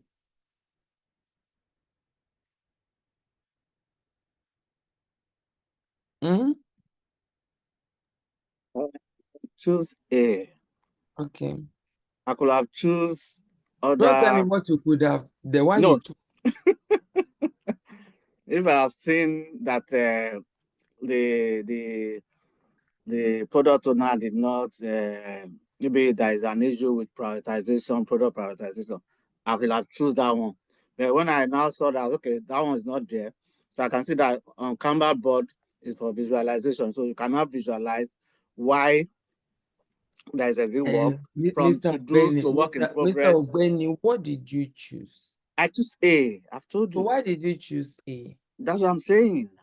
Okay. That I try using Canva board to visualize what they are doing, so I can know that okay, from to do to work in progress, there are too much work there. That I can be able to tell them that okay, once in work in progress, I can limit number of work in progress so that they can actually finish the one they have before they can go back to do the other ones. That's my explanation. All right. Thank you very much. No. Okay. Who chose B? I chose B. All right. Stephen, what's your rationale? Initially, I chose A, but I had a change of mind to B. The reason being that It's okay. this is an agile setting. We are in an agile environment. And as a project manager, in an agile, you don't decide. You don't take action for the team. So if you see the A is try using a Kanban board for review. No, you should rather request the team because they are self-organizing team. They are generalized experts, so they should able to solve their own problems by using the time boxing. And the spikes too. The spikes too also help me to know that the answer is B. So that's why I chose B. Thank you. Okay. C. Who chose C? Or nobody chose C? Okay, nobody chose C. D. There are plenty. What's your reason for choosing D? Investigate to determine whether this is a time or quality. Yes. You are plenty now. One person should just.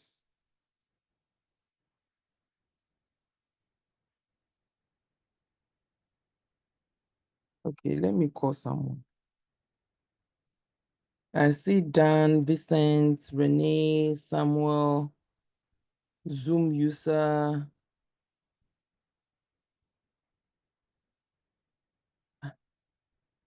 Adeolu, you chose A. You chose B and you responded.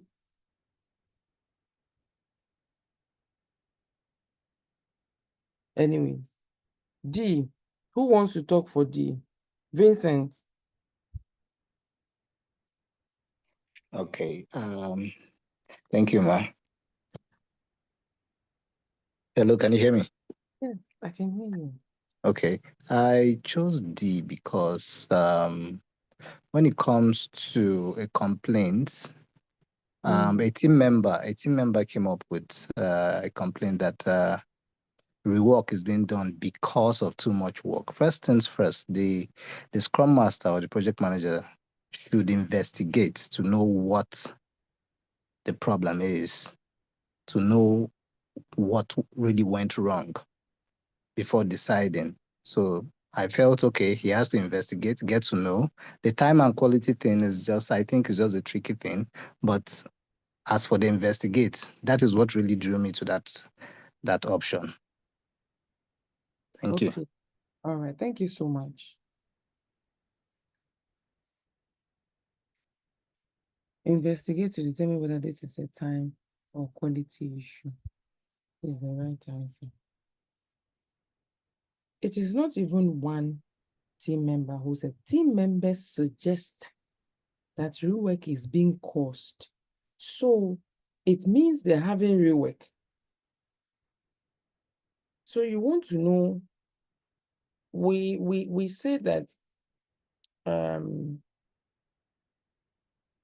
one of the areas to prevent quality issue, because quality issue is what results in rework, is when sometimes organizations don't spend money on avoiding errors to occur. So one of the ways you can avoid errors or poor quality to occur is investing in money for training, where people are trained, you give them the right equipment to work, you give them the right or enough time to be able to work. Now, when you are managing projects and there are issues, no matter how clear you think the issues are. You don't just start solving the issue. You need to understand what the problem is. And if you look at the first three options, try using a Kanban board for reviews. Kanban board will show you what you plan, what you are working on, and what you have done. In a way, when Adams was explaining, he said something about work in progress. That's a different point, but it is actually valid. When you're using Kanban board or you are using information radiators, you have three columns. And the first column is where you have the task, what you plan to do. The second column is the task, will show the task that you have started implementing or you are working on. And then the third column will show the ones that have been completed.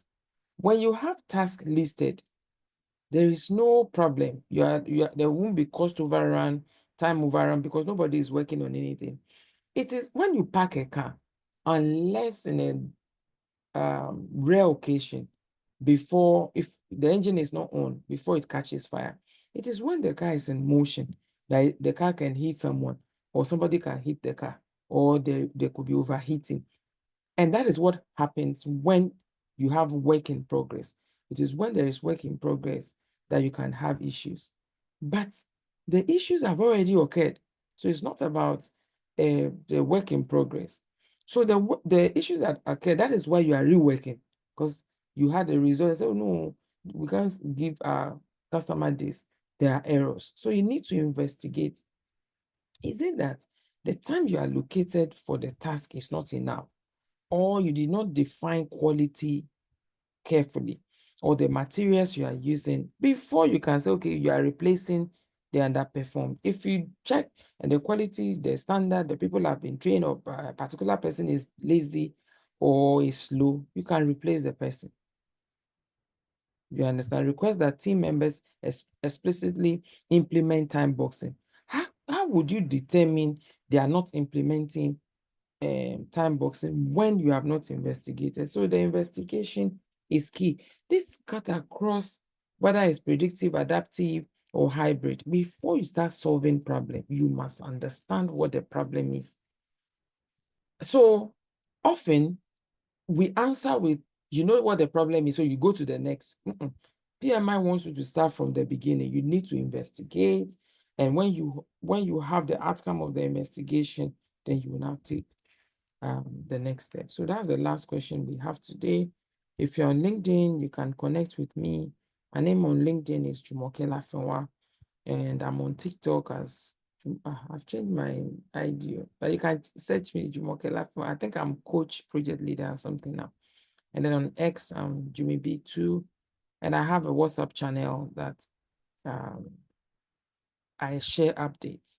Now we have a WhatsApp group for those that are planning and working towards becoming PMP certified latest June ending. So if you know you are preparing for PMP and you are planning to write on or before June, you can join the group, because subsequently we do post questions. Some people will post questions, and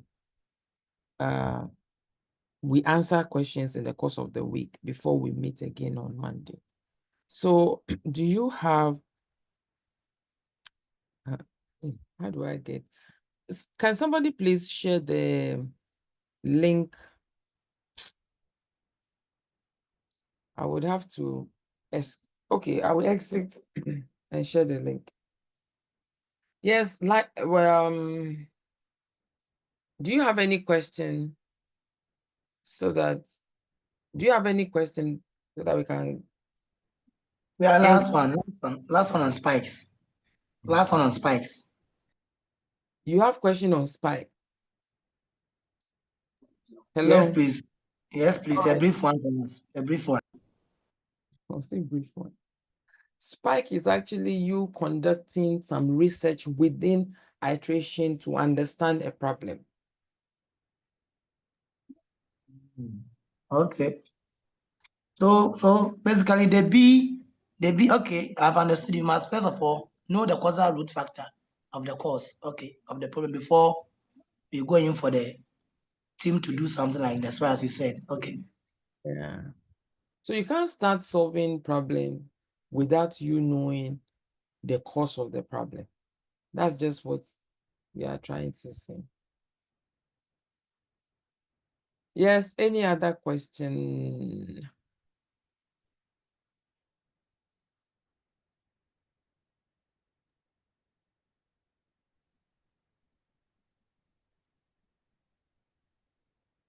Sorry, the management reserved, is it only used for unknown scope change? Unknown risk.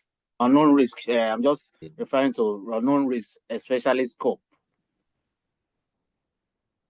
Why you attaching the unknown, the risk to scope? I'm only just asking. Okay. So, how do I explain it? We said there are risks, and when you are planning, especially for predictive, Yes. you will be able to come up with some risk. Yes. Those risks are known unknown because you have identified them, and then you'll be able to come up with response, how you are going to respond to them, and all that. When they occur. Yes. But then there are some risks you may not be able to identify them. Yeah, So like natural disasters or death of employee. You may not be able to identify them. But then a portion based on your organization culture, the type of project you do, experience will be apportioned, and that apportioned amount will be with management. They are the ones that will be in control of it, and they will expend. You would request for it when there is risk. When risk that you didn't identify becomes issue, occurs, then you ask for money. But the ones you are able to identify, you would what is it called? You will take from your contingency reserves, yeah. But the challenge is often we spend the money even when risk has not occurred. And that is why we have challenge now with organizations approving such budgets, because we will spend it. When we see money, we must spend. Money is meant to be spent. It's not true, please. You have to, in fact, if let's say they added scope and they say, oh, but you have money, you have to take explicit approval to use the money you have for contingency on it, so that you act professionally. Yes. I can't find the link to the group. So if you have the link, please share in the chat the link for those that okay, I think I'll find it here. Please, is there any other question? Very soon, I will start charging for this class, for this session. Hey, Avi. hey, madam, you are just giving back to us. So this is giving back to Which PMI community. which one is giving back to? Which one is giving back to? Something that we say to spend like 30 minutes. No, we are spending how many hours now? 2 hours. But in fact, it has been educative and informative. This session has been education and informative. This is my first time joining your live tuition. Oh, In fact, I will send you to my friends. Then we'll contact you. thank you. I just felt that answering the questions straight sometimes may not be helpful. And often people have challenges because of the way they read the question. If you don't read the questions well, you will get it wrong. You will get it wrong. So you have to read the question. And I tell my student that, look, when you are reading the question, you need to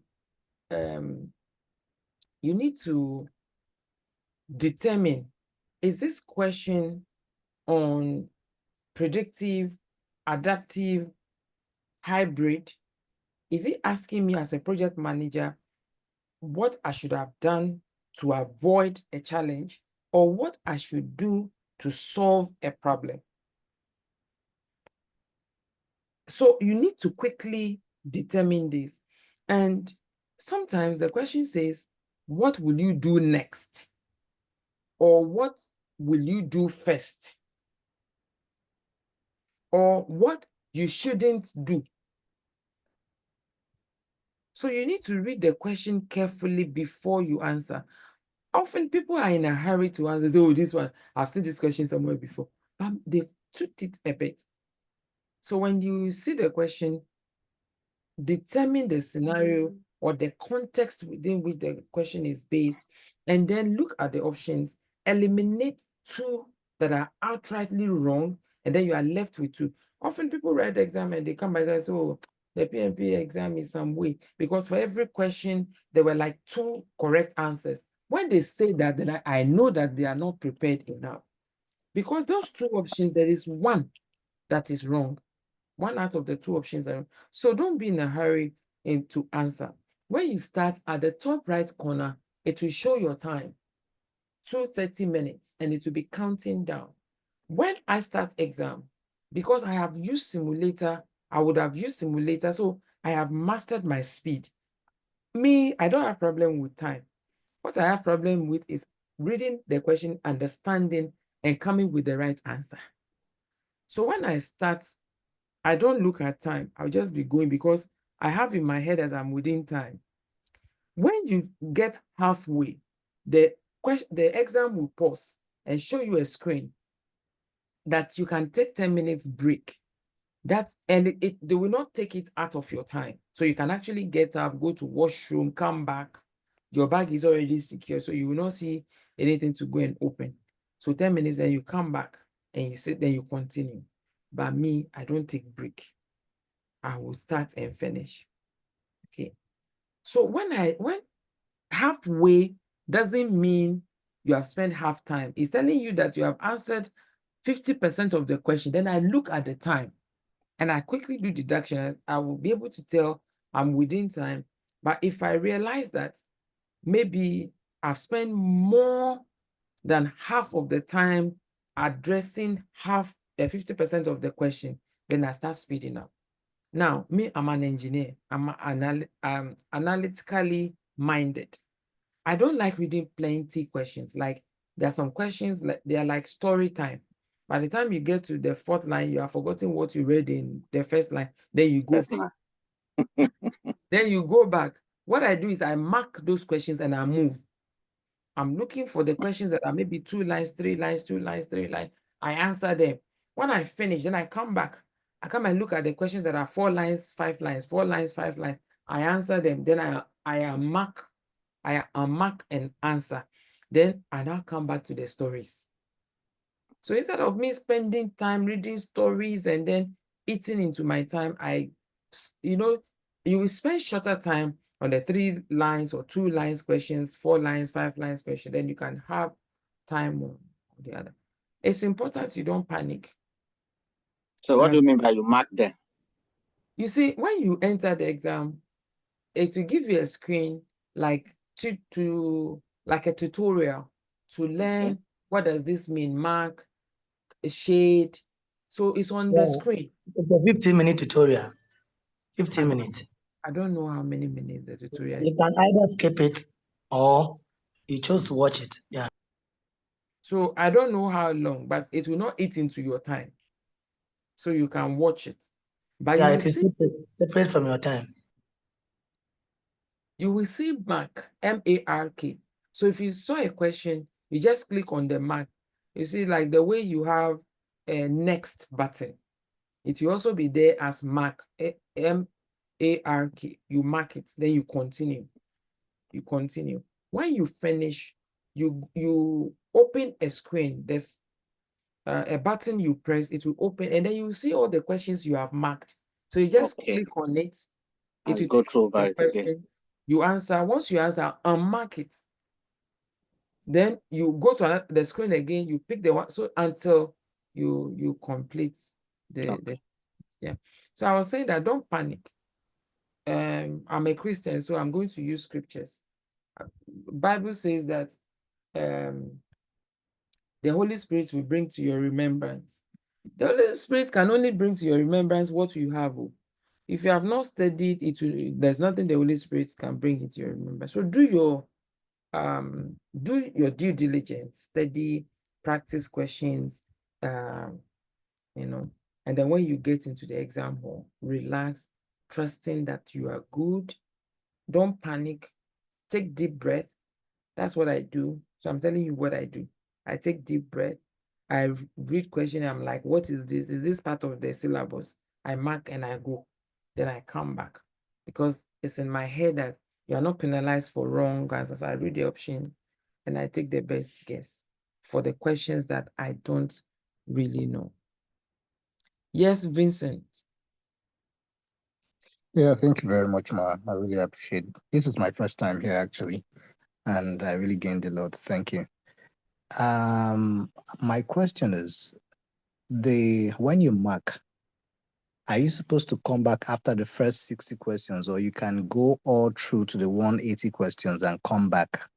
Or is it when you do the first 60, you go back and check the ones you marked? Or do you have the chance to just go all out and round up before you go back to start revising on the ones you have doubts on? All right, so the exam is 180 questions. So it Yeah. is at the 90 questions that it will do that. I think I did it after the first half. I did the first half after I reviewed the first half, then I reviewed the second half. I didn't try whether, okay, so this one that I'm even saying is for ACP or what, because I wrote my PMP 2011. Oh, okay. Oh. So I don't, But can I come in and help my brother? yes, you can help your brother. Because we are the current ones who are failed. Oh, okay. Sorry. Feel free. I'm just sharing. Feel free. I I earlier actually have had a video. I have a YouTube video on I failed PMP. You can watch it and laugh small. They had to come and take me out. She said, I didn't I believe need. I failed. me too. Okay. Because at that time, the previous month, I had earlier written the CAPM and I have passed the CAPM, the CAPM. And So you I was see, having that. CPM test Yeah, head knowledge, test knowledge of these aspects. What is this? What is that? But PMP gives situation, like it's yeah. testing your experience as a project manager. What would you You do? understood. What will, Yeah, that's what it, practicalizing. Yeah, absolutely. And that's where the problem is. the And problem is. sorry, before you help your brother, one of the reasons why we get the answers wrong is we unconsciously answer the questions the way we are managing projects in our organization. Like it's our default setting. And the way you are managing your projects in your organization is not standard. It's like you have been doing something wrong consistently. It has not become the norm, but it's not the right thing. You see what I mean? So you have to unlearn how you do things in your organization and learn PMI's standard.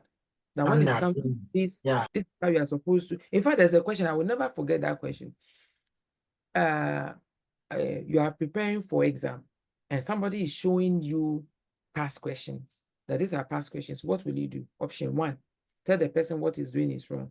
Option 2, report the person to your superior. Option 3, don't look at it. Option 4, report to PMI. All along I was choosing, I will tell the person that what you are doing is wrong. Then it will mark it wrong. If in the exam I chose, I will tell the person what the person is doing wrong. When I got my simulator, I chose the same thing. It marked it.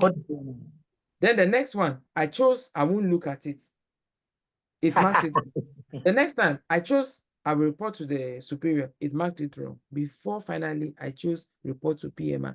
Because we are Africans, once you report to PMI, PMI will take that person's certificate. from him. And you don't want to be the bad person to cause the person to lose the certificate. That option will not even occur to you. You're reporting to your boss. The person is not an authority in PMI, so it's not right. So the right answer is to report to PMI. In Yeah. fact, that was why It is I realized not that this was why I failed the PMP exam. Because you will be thinking as an African, you'll be thinking about how you manage projects in your organization, and you will be seeing the options that will support it. So as I was marking the options, I believed I was, this exam. Until it scored me that we are sorry you failed. Hey, I Masemi, I see. Yeah, so Vincent, yes, is it who was responding to? Yeah, it was Stephen. Okay. So Vincent, Yeah. on the marked and the flag. So when you are with the first 60 questions, the exams Yeah. is 180 with 30 minutes. So what you do is that the first 60, when you're able to finish within time, you will see that trying to submit, clicking on the submit, it will come like review. The first 60 questions will come, and there'll be a button that shows review, and that shows the one that comes with flag.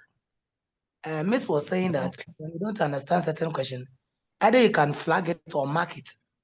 So those one that you didn't answer, you can go back, review it, and answer the questions. And after doing that, and you are still within the first section time, then you submit. Because for the first 60, it has some limit. It's a time The box. first 90, it's not 60, The I question was is 180. 180. Yeah. So when you Ours do is 90, when I wrote was 60. Yeah. First 60. and how many breaks do you have? They'll give you 2 breaks. Anyway, there are 2 breaks. That's true. They'll give you 2 breaks. Yeah. Okay. You see, so when you finish 60, it doesn't mean you spend 1/3 of your time. The No. question has 60, then it will automatically bring up the 60 questions you have answered. Okay. Then you can say next.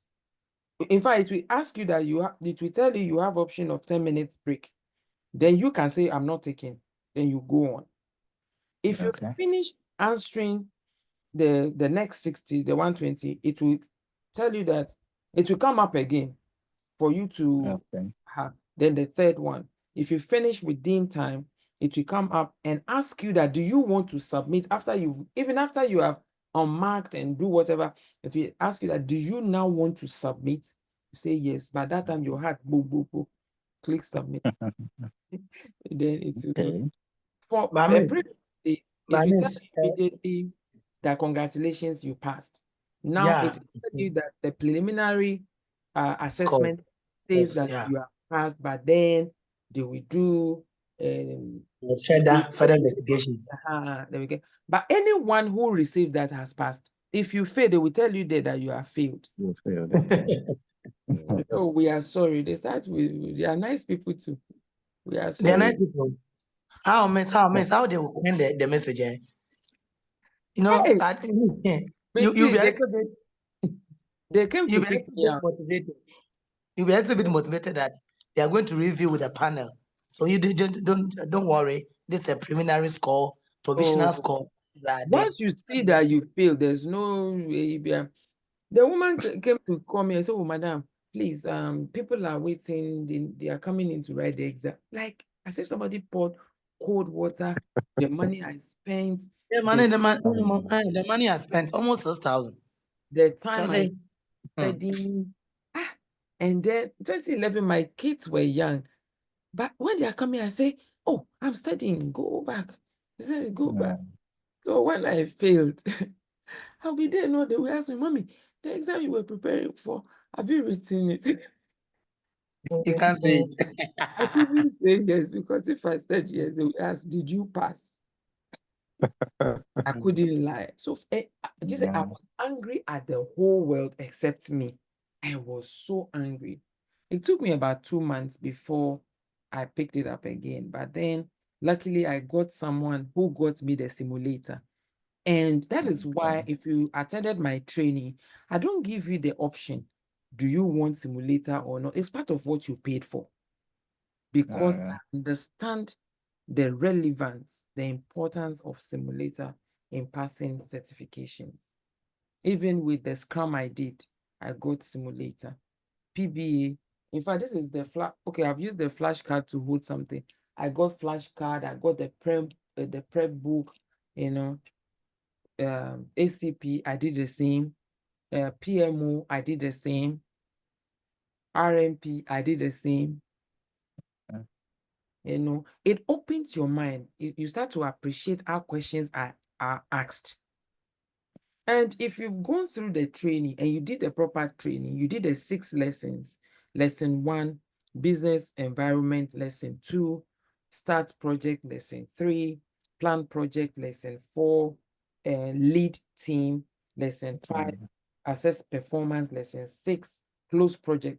These are the new ECO, exam content outlines. If your trainings were based on this, the next thing you need is simulator. Proper one. And I can guarantee you, and you need only 2 weeks. Yeah. You need only 2 weeks. I finished the first training this year. I think, was it 10th March? And a student passed by 24th March. Because as we're training, you see, when we finish one class, I have quizzes. They're also time boxed, 10 questions. You can answer, you know, reattempt. Then when you finish, you ask for your main simulator, which is contains the exam, 100 questions time box, 180 questions time boxed. And you do it over and over. You start it start making sense to you. You know, it start making sense. So you don't need to go and sit in class again. It's just you answering those questions, asking maybe gray areas for somebody to shed more light on it. And that is what I do for my students that are willing to write the exam. Because you passing the exam is my focus. So yeah. Thank you very much, man. Thank you. Welcome. Thank you, Stephen. I just joined your WhatsApp group. I think from there I'll reach out to you. Okay. One of the person that actually contributes tremendously to questions is Andrew. Andrew is always posting questions, and then once the questions are posted, we give people chance to answer. Now I'm having teaching assistants. They can tell you the reason why an answer is correct and all that. So we are doing well now. So you can join, but I don't want it to be a holding group. I want people that really want to write exam to be there. I don't want you to just say that I'm here, I'm learning. I want that you have finished your training, you are preparing for the exam, you have applied. If you have not applied, I can provide the guidance on how to apply. You have paid for your exam, you have scheduled. Some people will pay for exam, they can't schedule. Scheduling actually motivates you to study because now you know that you have a date, you know. So on this note, let's call it a day so that I can do other things. Thank you, man. Okay. So see you. Today I had to ask that should we meet, and my people say we should meet. That's why we met today. So hopefully we will meet again next week. God bless you. Do have a wonderful day. And I think I recorded this session, so okay. I don't even know, where should I post it?